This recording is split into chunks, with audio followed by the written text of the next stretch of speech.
morning. Good morning, everyone. It is good to be together this Sunday morning. I'm Lenore Bajar-Dukes. My pronouns are she and her, and I'm your worship associate and service holder today. And it's my pleasure to welcome all of you, all of us, to this progressive spiritual community where we come together to nourish the spirit, to connect in love, and to act for justice. At UUCL, as we like to refer to ourselves, love is our only doctrine, and service and justice are our most sacred prayers. So, we pray by striving to live lives in words and deeds that affirm that Black lives matter. And our doctrine of love has moved us to affirm for decades that love is divine, and that love is what makes a family. This Unitarian Universalist congregation is a place, virtually, in person, but a place where we come to learn more about being human. We're not here because we've figured out all of the answers to each of life's questions, or because we think that we've gotten everything right, but rather we come to learn and grow as participants of this beloved community that is being created day by day in process. So we welcome all of you to this service, especially for those of you who are new or newish and are searching for a spiritual home. Many of us here were once too striving to feel a part of something larger than ourselves, to which we could belong, a sense of rootedness to hold us as we create meaning together. And we do that here, although not perfectly. In this congregation, we strive not for perfection, but for authenticity, for connection, and for commitment to spiritual growth. And that's why for the past month, our theme has been widening the circle. And this worship service is part of that theme. And actually all of this winter and spring, we have been studying a report from the Unitarian Universalist Association about widening the circle of concern and challenging us to grow as individuals, as a congregation, and as a faith movement. So this worship service continues our work on widening the circle.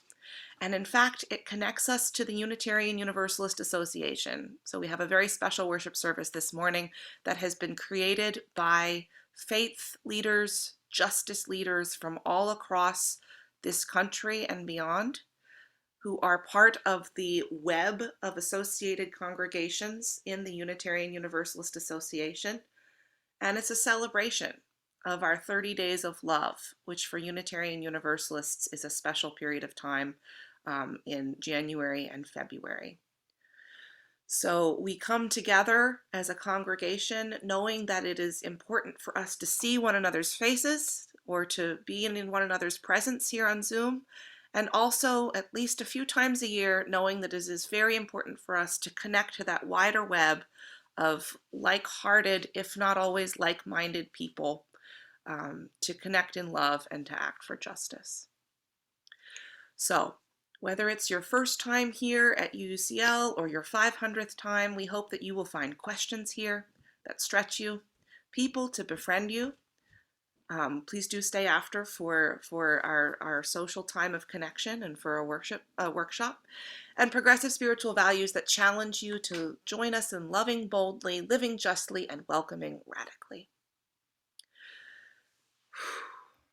And before we begin our service, I just also want to name that we are gathering here with many, many things happening in our lives and many things happening in the world.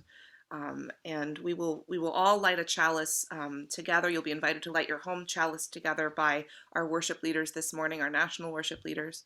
But because this service was recorded before the events of this past week, I'm going to also invite us now to light this pillar candle for the people of Ukraine and for all those who are caught in unjust violence, and for the tide of authoritarianism, which we hope with our words and deeds and presence to stem. So this light will be burning throughout our worship service alongside the chalice. as a reminder of our solidarity.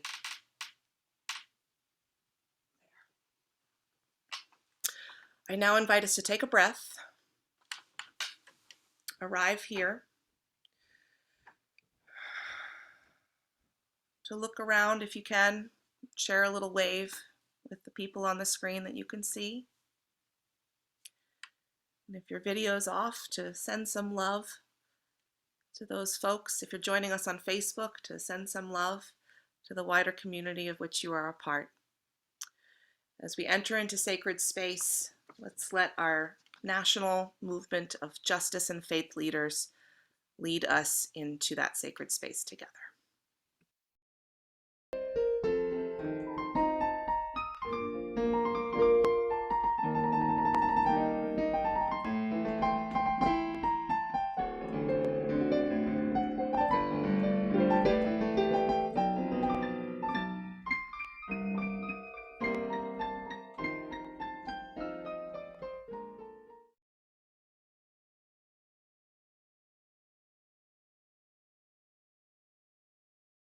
Welcome, dear ones, to this Side with Love Sunday.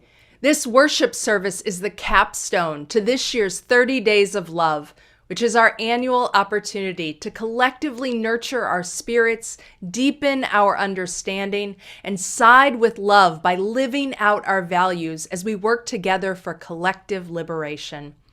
As we head into 2022, I know your hearts are tired. My heart is tired.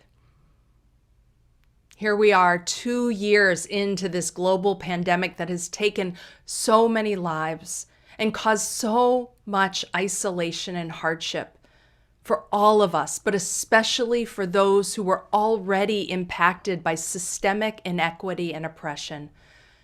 Our elected officials continue to fail to pass national legislation to ensure voting rights, a strong social safety net for the most vulnerable, and support for struggling communities, businesses, and families. Culture wars and disinformation over everything from vaccines to abortion to critical race theory are everywhere. Too often it feels overwhelming and impossible. And yet when my heart feels heavy, I pause and I think about all of you, my Unitarian Universalist siblings around the world who continue to show up every day in 1,000 ways to manifest love in the world. When congregations are providing sanctuary for immigrants or sheltering refugees, I am hopeful. When networks of UUs partner with people in Texas to access abortion care, I feel filled with hope. And when hundreds of volunteers bring their skills to organize together through our Side with Love squads and organizing school cohorts, I am filled with hope. When UUs put their bodies on the line in direct action with water protectors, or Black Lives Matter, or the Poor People's Campaign, I am filled with hope. Because I feel our power and I know that hope grows from being in the struggle and from being in the work of love and justice.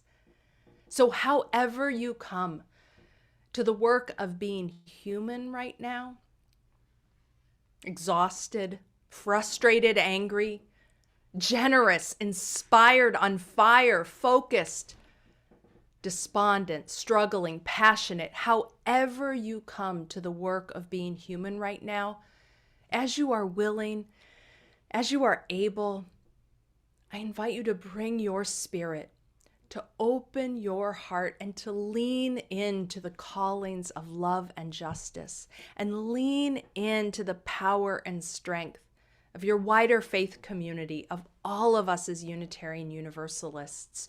You are welcome here in Unitarian Universalism. You are precious. Your work and your life and your heart and your shared faith has the power to heal and connect and sustain us, even in the midst when we are all collectively experiencing so much exhaustion in this time. In that spirit, In the spirit of our collective strength and power, I invite you into this time of worship. I invite you into this time to slow down, to remember that we are all in this together, that this is no time to go it alone. To slow down and remind ourselves of the vision of a world made whole, in which all people are free and thriving. May this worship be a blessing to your spirit, just as you are a blessing to this world. Come, let us worship together.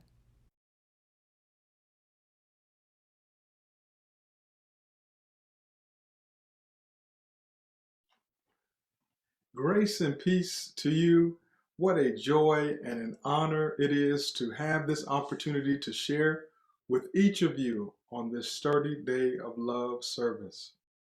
I am so blessed to share with you in song, and as we sing these particular songs and melodies, we reminisce on the matriarchs and patriarchs who really embodied the spirits of these spirituals hemmed from what we know as the blues. The blues were simply songs about life and some of the things that various individuals would have to endure as they continue to live through life's journey. Journey with me from 1619 when the first slave ship landed in Jamestown, Virginia. There, that slave ship boat being called Jesus. There, individuals who were the strongest of the strongest, bound knee, foot, ankle, hand together as they traveled through the Middle Passage to an unknown land. But thanks be to the Almighty that sustained them. And from their experiences there from Virginia as they build the South and as they continue to make progress, they were called to do certain things, those things that allow for them to have to work from can't see in the morning until can't see at night and laboring tirelessly. But it was the songs and the music that was birthed through those experiences that gave to them hope, that gave to them love. That same music was then translated through the 1960s, the 1619s and the 1700s and 18th century down to the 19th century, even when we get to the Jim Crow South. As we sing these songs, it is important that we understand the content and context of them. This first song is Hush, Listen, Somebody's Calling My Name. Could that somebody be justice? Could that somebody be love, freedom? Oh my Lord, what shall I do? Join with me in hymn number 1040, Singing the Journey. Hush, somebody's calling my name. Hush, listen, somebody's calling my name. Hush, listen, somebody's calling my name. Hush, listen, somebody's calling my name. Oh my Lord, what shall I do?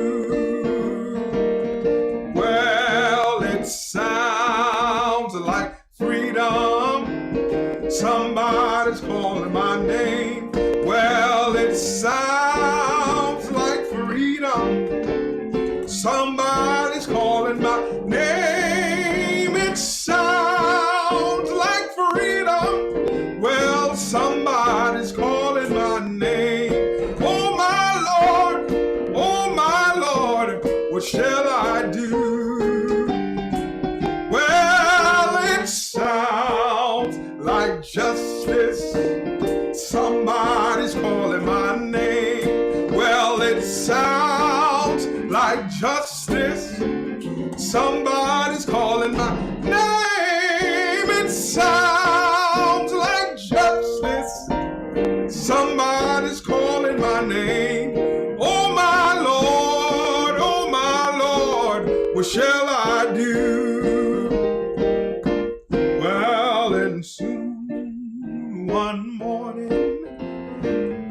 come creeping in my room. Oh, soon one morning, death come a creeping in my room. Soon one morning, death come a creeping in my room. Oh my Lord, shall I do? Well, now I'm so glad that trouble don't last always. Oh, I'm so glad trouble don't last always. I'm so glad that trouble don't last always. Oh my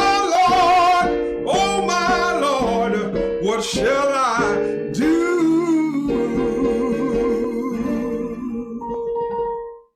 Yes.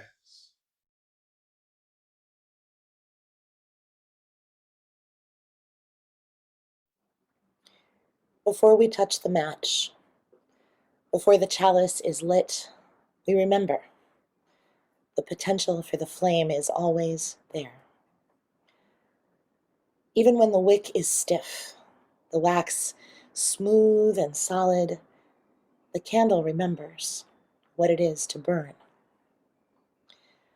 Because once you have been on fire, you will always remember how you were on fire once.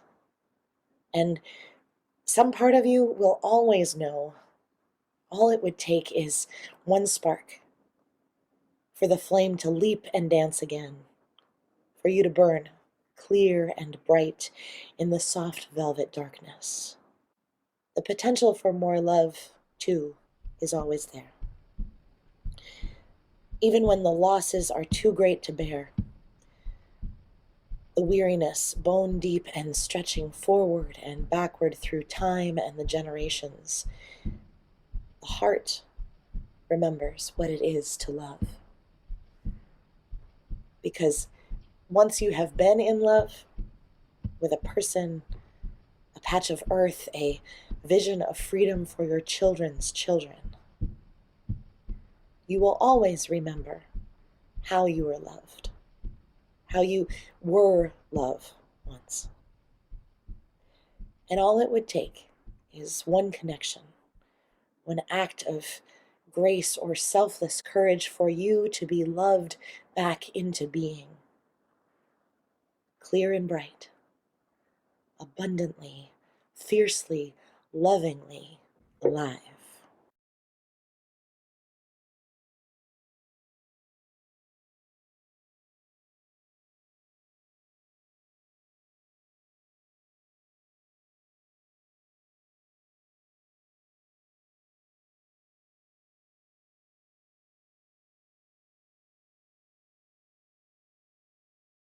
What if I only had 30 days to love? 30 days to love this life, these people, this earth. What if I only had 30 days for praise, for admiration, for reverence? 30 days to love my God. What if I only had 30 days for lament, for hopelessness, for loss? 30 days to be with the absence that proclaims the space for love. I would love like an action. I would love with my full, courageous body. I would love without apology. I would love with my full, courageous spirit. I would love like the holy. I would love with my full, courageous presence. Without apology. Like an action. Like the holy. And it would hurt, and it wouldn't be easy. You know this. It couldn't be easy. And it would be confusing, like a pandemic is confusing, because it would wipe away everything I had come to expect. And the scarcity. The scarcity of time and space for love would make my heart pound with excitement and disquiet. But for those 30 days, love would be unfolding. Without apology. Like an action. Like the holy. Because what else does life demand but love? It is the abundance that knows no ending. It is what we find when just moments before, we had found nothing. So give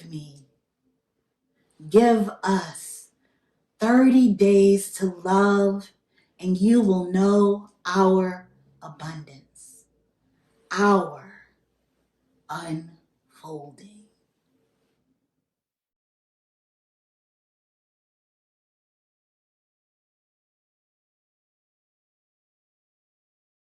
Hi, my name is Lauren Wyeth, and I have a story for everyone, small and big.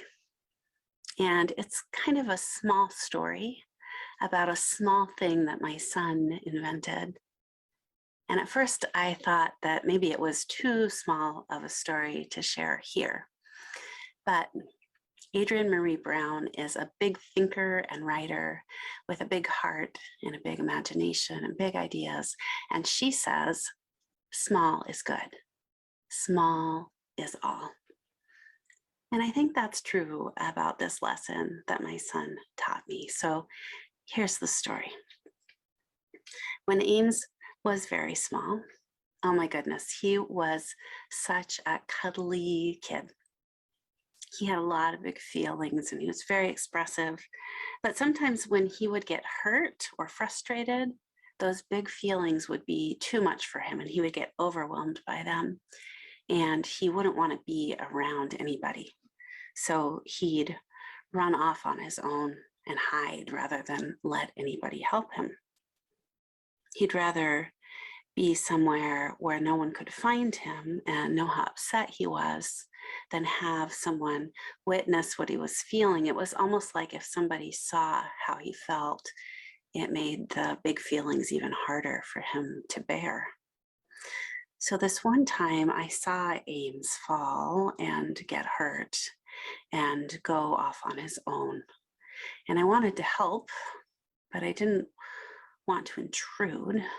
So I went over to where he was and sat a few feet away from him and asked as gently as I could, "Hey, Ames, could I give you a little hug?"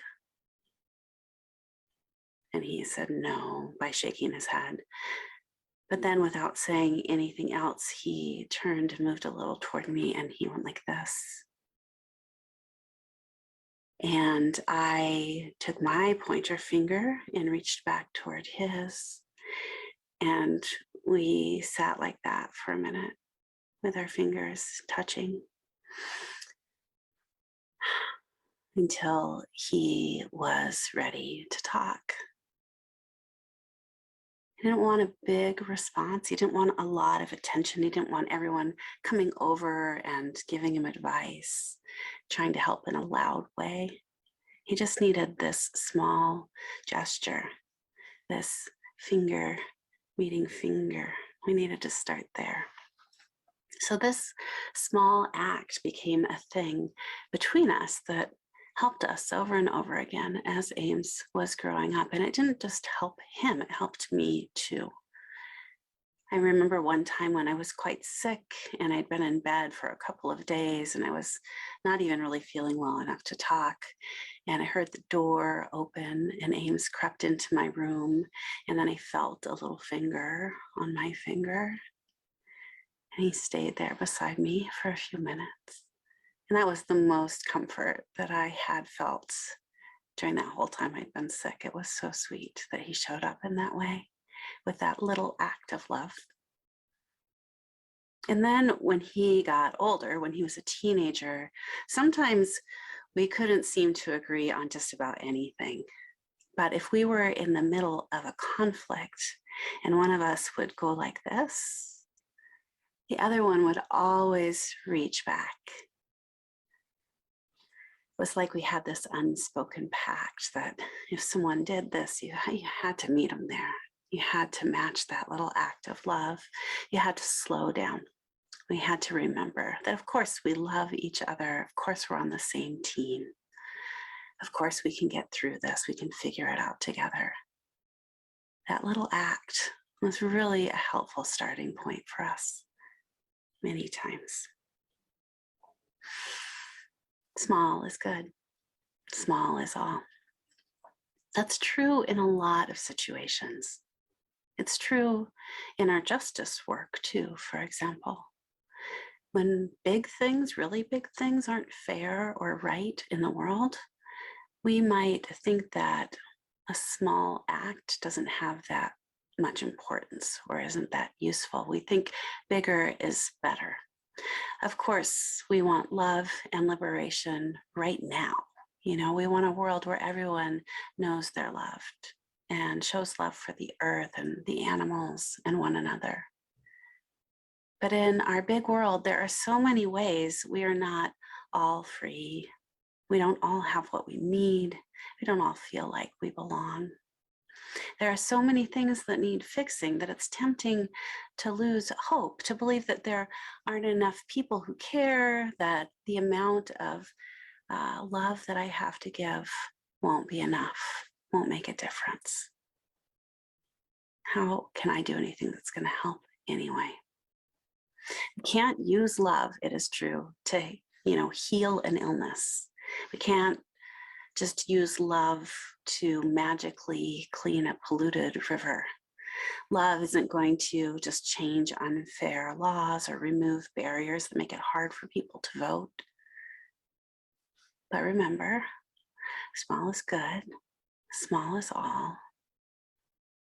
So there's no way to really better understand that than by watching what a small act of love can do. Because acts of love make hard things easier to bear. Like a tiny pointer finger that connects us to one other person and reminds us that we're not alone. Acts of love connect us to other people and those connection points. That's where the magic is. That's where the energy and potential lives. So I want to ask you, what's the very smallest loving action you can think of? The very smallest, the smaller the better. If you're with other people right now, or if you are online together, maybe you can share your ideas out loud or in the chat. I know we want a whole world full of abundant love everywhere for everyone, but if we were to do just the smallest loving action, what would it be? The smaller, the better. Maybe you'd be willing to take one of those small actions and commit to it. Maybe you'd be willing to do that small action every single day for a week, or maybe even for 30 days to get a real streak going. And then you would find, I'm sure, that that small daily act has a much bigger impact than you would have imagined. The first day you might think, that was way too easy. What's the big deal? I should do something bigger. I'm not even sure I want to do this little thing every day. It seems insignificant, but just wait and see. Stay with the small. Small acts of love don't stay small. They expand and they grow and they spread. Dr. Cornel West says, justice is what love looks like in public. But love doesn't start in public.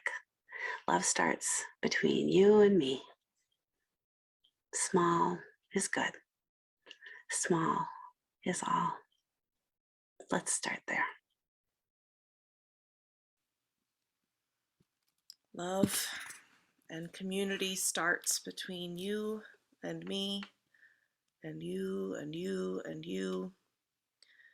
And this is why every week our cherished tradition we share of sharing our complex truths, the things that feel too big to hold alone, joys or sorrows or things that don't respond to either one of those names, or that feel precious and profoundly meaningful.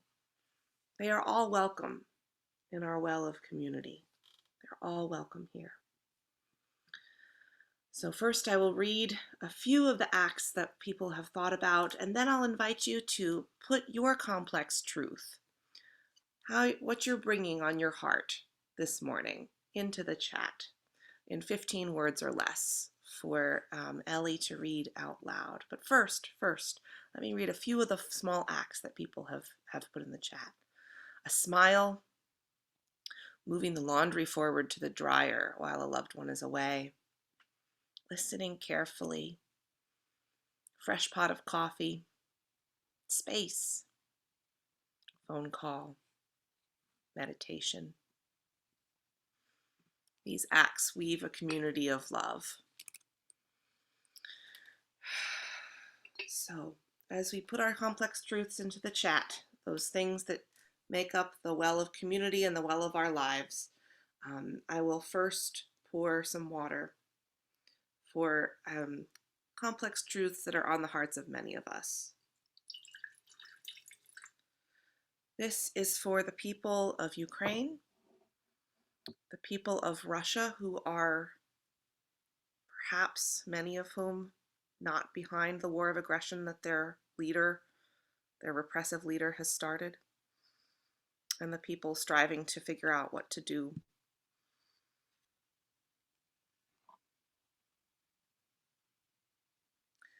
We have the deaths of 3 people in our community to honor, and so I will pour waters for each of them while saying their names. This water is for Jim Bednarski,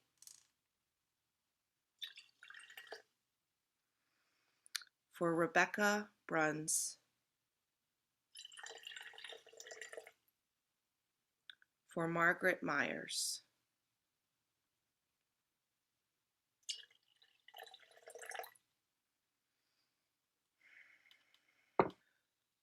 for all that we carry, named and unnamed, known to all and known to just you, we pour one more pour of water into our well. We have added water together in small pourings out, and we have made a well of community that will sustain us in the next part of our worship service. May it be so.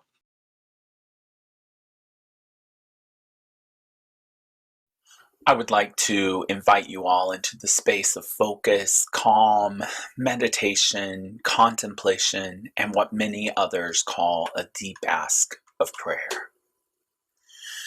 Great Spirit of life, God of so many names and no name at all, we come to this time together to connect more deeply with one another through time, space, and video screen. Great Keeper of time, these times are tough. We are all pressed with the tiring struggle of keeping ourselves and our loved ones safe from a global pandemic. Many of us are also struggling with financial, housing, and food stability. So many of our interpersonal relationships seem past the point of repair in these times. All of these things leave so many of us in emotional and spiritual tatters, longing for a day where the God of our ancestors would swoop down and fix it. Great Maker of love, I have learned in life that this is usually not how you work. I need this time together to remind me that in fact, we are all the vessels of holy will. We are a part of a faith tradition that values our collective might. We know that it is through our inactions that we often uplift each other into salvation. And equally, we recognize that it is through our inactions that we often condemn ourselves and others to various forms of hell. But right now, in this moment of deep connection to one another, though we are miles apart, may we be reminded that our tradition is one that sees each of us as a water droplet that has become an ocean. And while it is very hard for me to imagine that a drop of water matters to the ocean. We believe that every individual droplet can cause ripples that eventually break onto shore. O Waymaker, together let our droplets create tidal waves. I pray for humility to listen to the droplets of others and heed their lived experience, and I pray equally for my lived experience to be heard. I pray that we don't allow exhaustion to be an excuse for perpetuating harm. I pray that we become the answers we so desperately seek, and that we find a way to embody the best ideals from our religious heritage, ideals that sometimes we have historically mocked. Great mender of hearts, please connect me to all who are, who have been, and who will be. Create in me a clear heart, capable of love beyond measure, that like the water droplet begins with me, but whose ripples traverse space and time, amassing with other ripples from other droplets to bring about healing of this one precious and imperfect world. All of these asks we lay here at this collective altar of humanity, and in the name of all that is holy, I ask that we say, Amen, Ashe, and blessed be.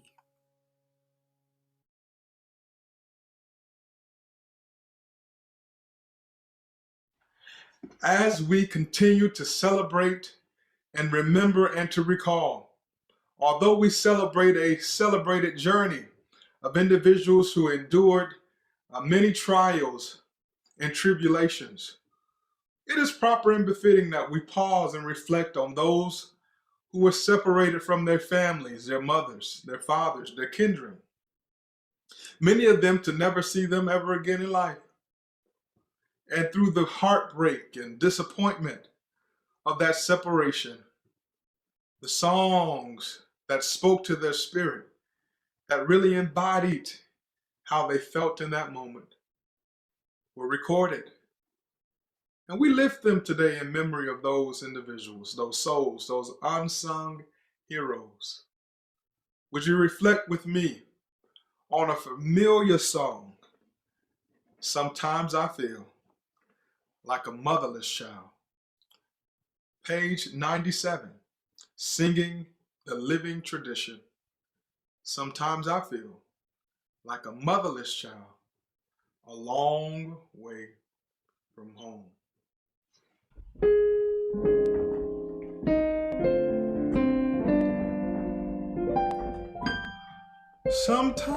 Sometimes I feel like a motherless child.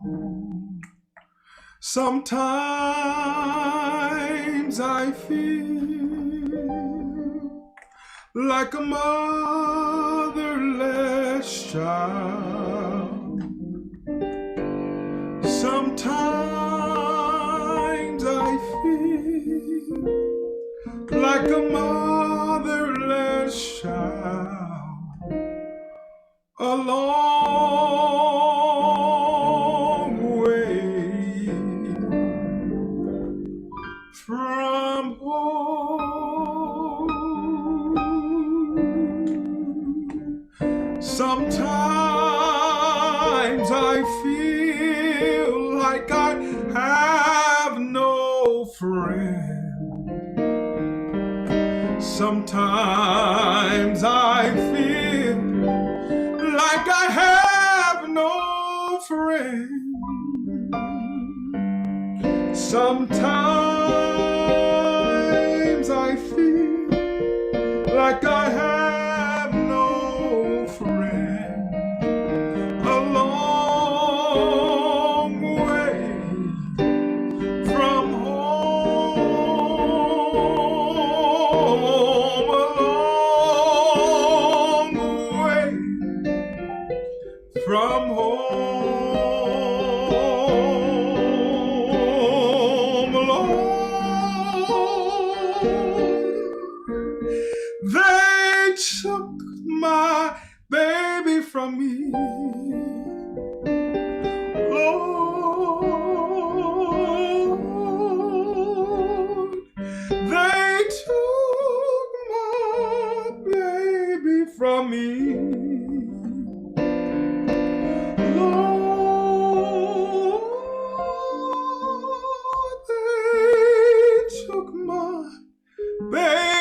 from me a long way from home.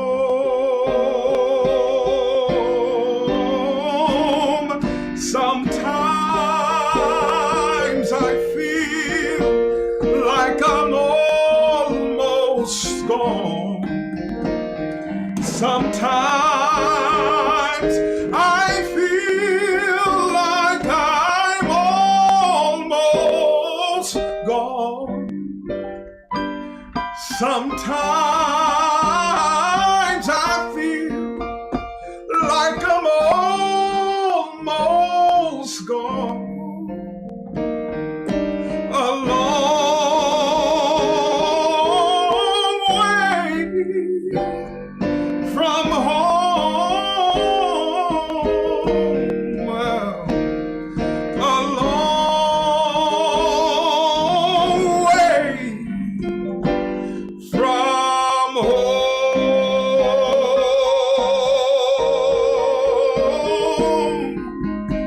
From home. A long way from home.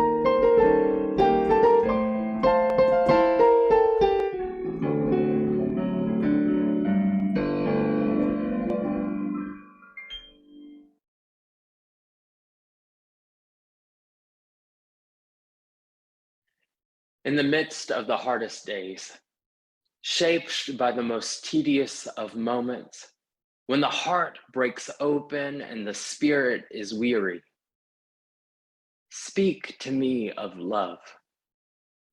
When the earth cries out in despair under the weight of trash and debris, choking on poisonous plumes and darkened dust, speak to me of love. When bodies are rejected, dejected and subjugated by fear, misunderstanding, and a sheer lack of imagination, speak to me of love. When humanity is ensnared by virus deadly and individual rights are lauded as supreme, speak to me of love. When in a suspected and supposed democracy where all are equal and the ability to vote is a right, yet we make false idols of procedures and tainted halls for the pure sake of greed and contempt, speak to me then of love. When peoples of hues vast and varied, rich as the cosmos are criminalized, brutalized, and theorized, speak to me then of love. In the midst of the hardest days, shaped by the most tedious of moments, when the heart breaks open and the spirit is weary, lament, dear ones, without apology. For this is all too much to bear. For what is love in a moment such as this? It is a force which drives and sustains us through wilderness valley to the mountaintop. It is the force behind the plow which gives forth abundant nutrients and sustenance. It is the force that rebuilds and makes things new. It is the force that shields us in truth and resiliency. Love indeed is an action. It is the reality of relationality, of mutuality. It calls us into a space of transformation betwixt and between, all while overcoming the teething, tearing desires for perfection. It is grace made known for all of us. Love, lament, and rebuild, dear one. For from the impossible to the real, to the here, to the now, to the love which binds the world together, may love be known here.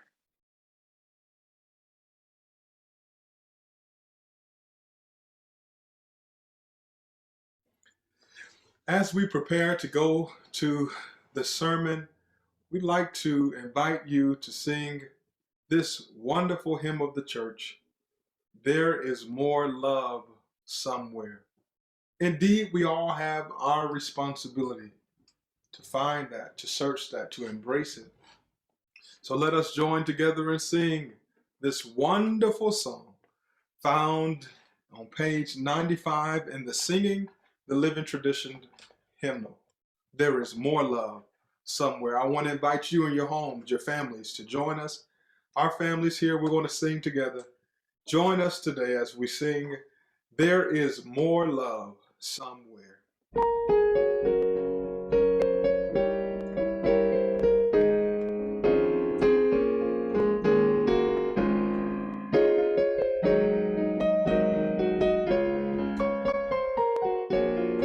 There is more love somewhere. There is more love somewhere. Don't you stop until you find it. There is more love somewhere. There is more hope. There is more hope somewhere. There is more hope somewhere. Oh, don't you stop until you find it. There is more hope somewhere. There is more peace.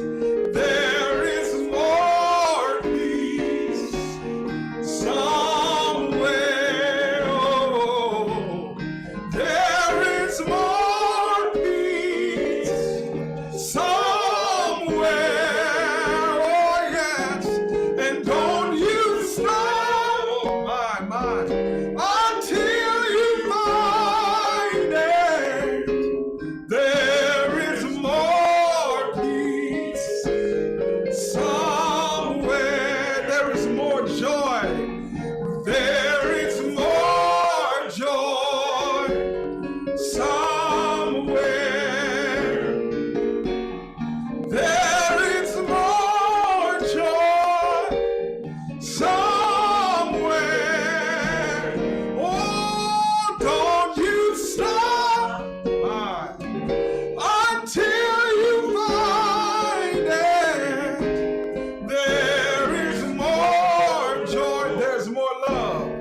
There's more hope. There is more hope. There's more peace. There is more love. There is more love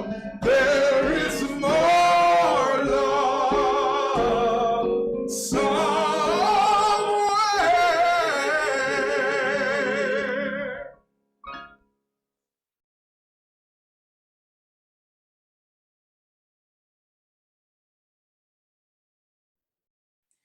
Don't stop till you find it. There is more love somewhere. I'm going to keep on until I find it. There is more love somewhere. The meaning, some would argue, is almost the same. Elder Henry sang, don't stop until you find it. It's the way I learned the song in my youth, in the churches that I attended. I'm going to keep on until I find it. That's the way I learned the song at Unitarian Universalist congregations. The message, though, is very clear. There is more love somewhere. We must continue on until we find that love, because there is more love somewhere. It is not here, it is somewhere, and we must keep on. We must not give up. We must not give in. We must continue until we find it. It kind of reminds me of this tweet I saw by Joel Leon. He writes, "I never saw my mother walk on water, but I saw her wait for the bus in the snow to pay the rent." We define holy differently. And as a hospital chaplain resident, I have lots of time to think about what is holy and what is love.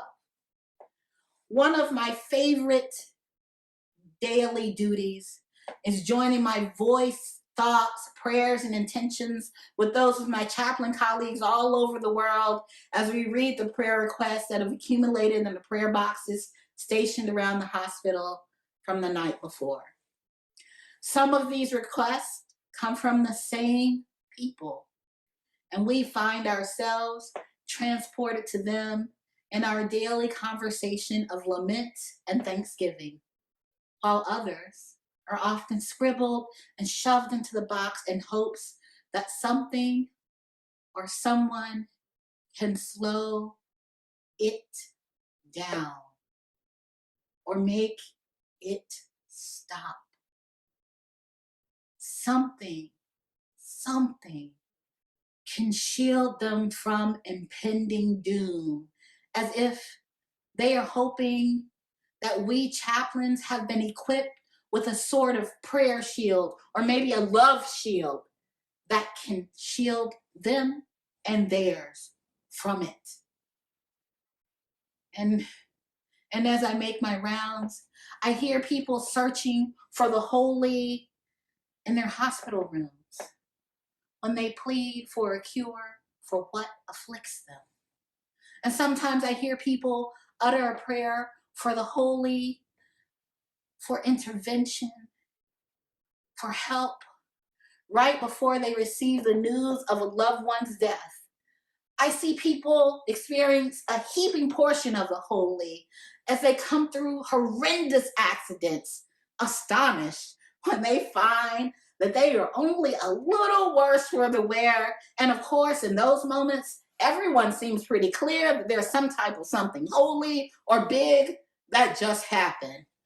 And it is easy to see that something is holy when it defies what we think of as possible. However, love is holy. It is a holy act that occurs every day. It happens in ordinary encounters between strangers, between colleagues, between families and friends, and not just the romantic love of fairy tales, though there is something special and beautiful and holy in every love and every ever after. But I'm talking about the love that informs, that acts, that empowers, that invites. Love that encourages us to act for the betterment of the interdependent web of all. Love is an action, says the Reverend Ali Casey Bell, and he means it. Is it a perfect action? Is it the only right action? Will it fix everything that's broken? No, love doesn't show up that way. Chaplains know that. Reverend Ali knows that love does not show up in perfection, but in presence. And love is an action that is reciprocated indefinitely and without ending. Because we are imperfect and mortal, but our love is forever. That great-great-grandmother who held me once, the one I don't remember, Save for the light-soaked sepia photo, I feel the love from her arthritic hands on my back. Even now, when I conjure that image, it is the same love that flows through my imperfect hands when I reach out with wonder and presence, without ending. Abraham Joshua Heschel, whose love, whose wonder, and whose presence, whose faith and history drew him to the work of the civil rights struggle with Reverend Dr. King. Heschel committed to King and to civil rights because that work for liberation was grounded in what he understood as the Hebrew scriptures that traced the exodus from Egypt, drawing attention all the while to the imperfection of the liberator, to the fear and the trembling of Moses, and to the trepidatious backsliding of the Israelites. Heschel committed to the work of liberation, knowing that no step, no action, none was perfect, but that every action on the side of liberation, every act of presence was itself a prayer, a brush with the holy, and love incarnate. I draw closest to Heschel's theology when I remember his testimony about our ego. He laughs at the way we mere humans think that we are the ones seeking the holy, but all the while it is the holy that is seeking us, that is waiting for us, present to us, imperfect us, vow-breaking, mess-making us. And all we need to do is, thank you, Heschel, all we need to do is allow ourselves to be found. My colleague was found by a pumpkin. Found by a pumpkin at one of the most powerful protest marches I've ever been on. We were rounding the streets of Edgewood, New Jersey, days after an unlawful, unjust, injurious arrest of Black Lives Matter leaders. We'd been marching to re-hallow the streets, to assert that no one would turn those leaders round. And my colleague was stopped by a person who presented her with a pumpkin. This is miles into the walk, and there was at least a mile to go, and pumpkins, they're heavy. But this pumpkin said, "Black Lives Matter," painted by a child's hand. It was the most improbable, imperfect gift. And that pumpkin was love overflowing. It was everything that you don't want to carry. But it was love's presence incarnate. We had been found by the holy, found by a pumpkin, imperfect offering, waiting for us, our imperfect selves, love without ending. But what if we only had 30 days to love or lament or rebuild? What if we only had 30 days to love the world into the place that we know it could be? Now that seems like a tall order. It seems a bit overwhelming to consider even. In our Time for All Ages, we talked about how loving can be something that starts small and grows bigger. We talked about how loving is something that might even start at home. We talked about how loving is something we must do as humans. And that feels about right to me. And I don't know about you, but after recently moving to a new city, I can feel that in my bones. But how do I even begin to connect to places to make a difference? I don't know. You see, I often get caught up in my own stuff of looking too uninformed, or even worse, being too needy. I often feel really excited about finding connection in my local community and finding a way to get back into community, or finding a way to make the ache stop through action.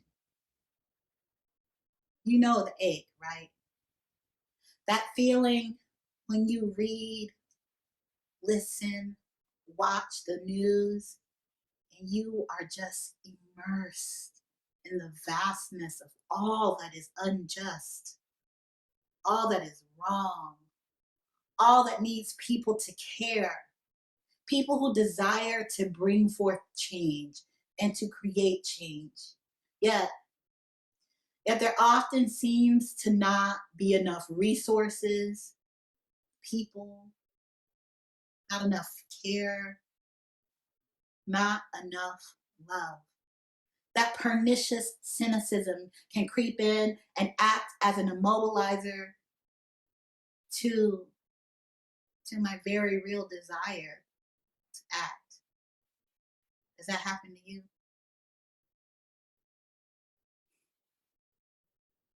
In All About Love by Bell Hooks, she speaks of this cynicism as the great mask of the disappointed and betrayed heart. And when I read that, wow, it hit me so hard, because boy, friends, I can feel that. And if we know anything, we know that as a country, we have all been betrayed by democracy, by the way we were founded as a country, by the way this country was set up at all. We know, for honest and for true, we have yet to have an election where all the people who should have had the right to vote have been able to cast a ballot to vote. We know that some voting districts are rigged to make sure that the right people win. You know, we know this already. Yet we also know that in order to move our country to a place where there's a hope for fairness in our democratic process, we must act together.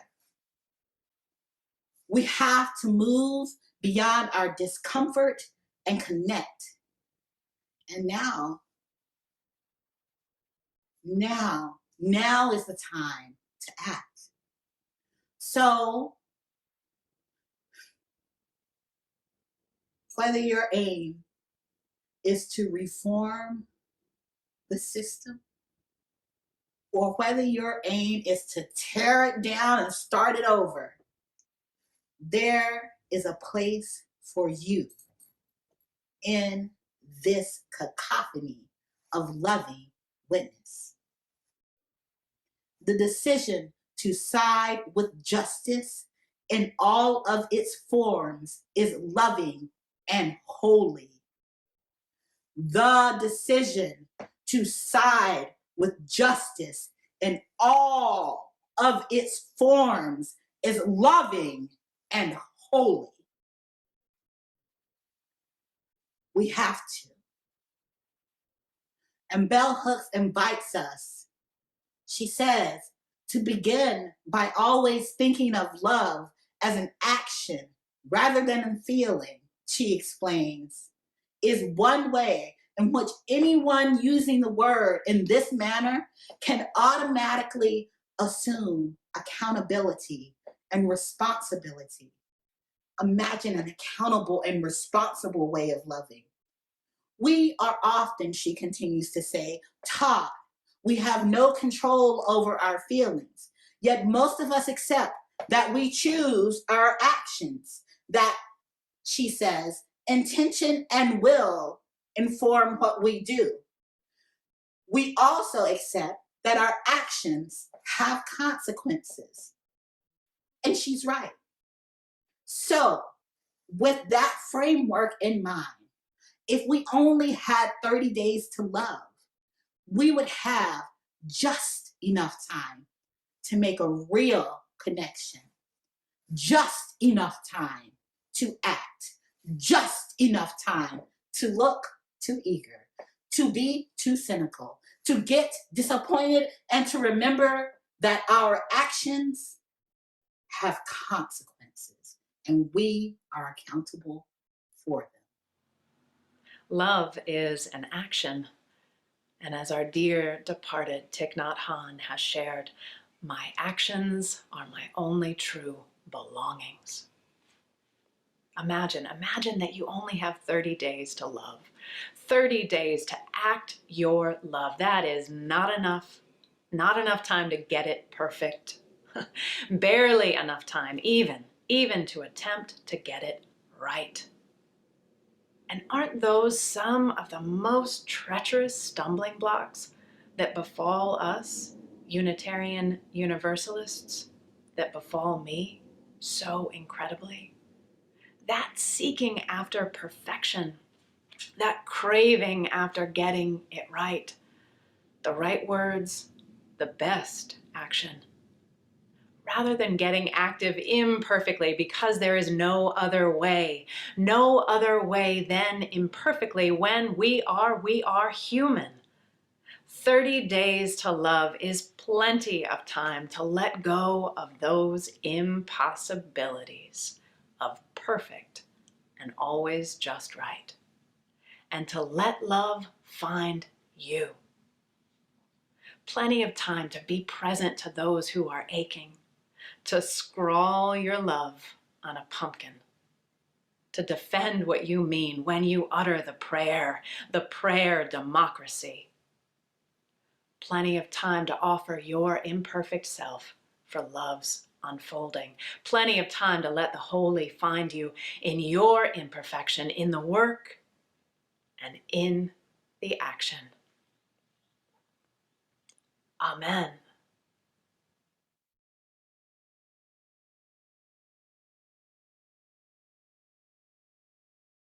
Dearest beloveds, I close as we began by inviting you to consider living as if you only had 30 days to love your life. 30 days to love this world of people, to love this earth. I invite you to love as the belated bell hooks suggested, with a knowing that, quote, love is really more of an interactive process. It's about what we do, not just what we feel. Love is a verb, not a noun.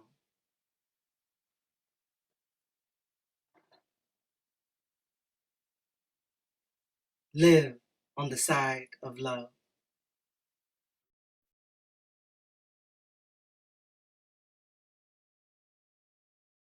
Haven't we been blessed today by this wonderful service? Well, I want to invite you for a time of celebration as we create the beloved community, loving one another, love in action. Why don't you come and go to that land? What land? The land of freedom, the land of hope, the land of peace, a land where there's love and unity, a land that flows with milk and honey. Come and go with me to that land where I'm bound.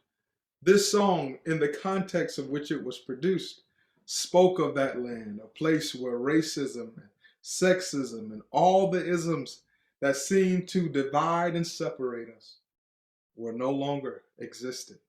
We walk together in the spirit of love and of unity, where one and one we continue to show God's love to each other, hand in hand, walking together.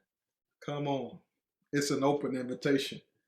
Come and go with me to that land where I'm bound. Well, this song can be found at 10:18 and Singing the Journey. Why don't you celebrate with me? Come and go with me to that land. Come and go to that land. Come and go to that land. Come and go to that land where I'm bound. Come and go to that land. Come and go to that land. Come and go to that land where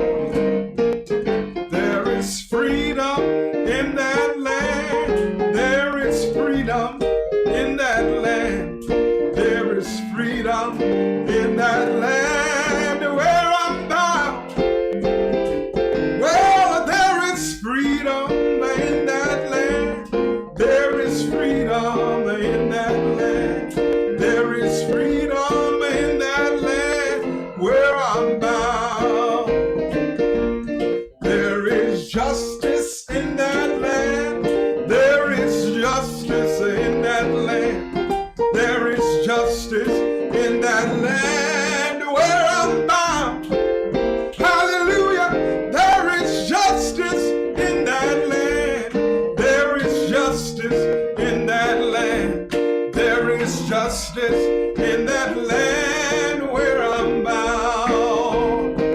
Well, and they'll be singing in that land. They'll be singing in that land. They'll be singing in that land where I'm bound. Oh, they'll be singing in that land. They'll be singing in that land. They'll be singing in that land where I'm bound. Hallelujah.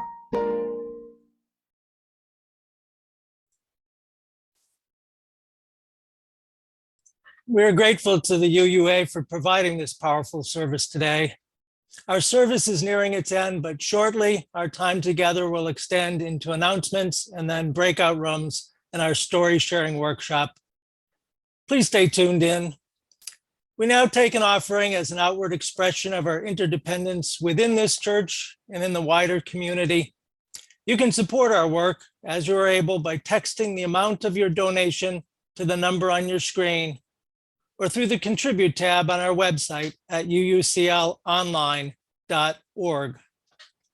As this month draws to its close, we continue to share half of the offering with Crispus Attucks Community Center, a nonprofit that supports the preservation of African American cultural heritage and empowers youth and families to reach their full potential.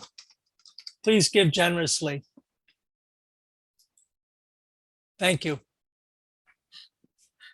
I would just want to take a breath of something for that service. If we want to express any love or gratitude to the folks who worked hard to bring us so many streams of justice work, so many ways for us to get involved in living out our faith as Unitarian Universalists. You can see there's an abundance, and there's also a lot to lament.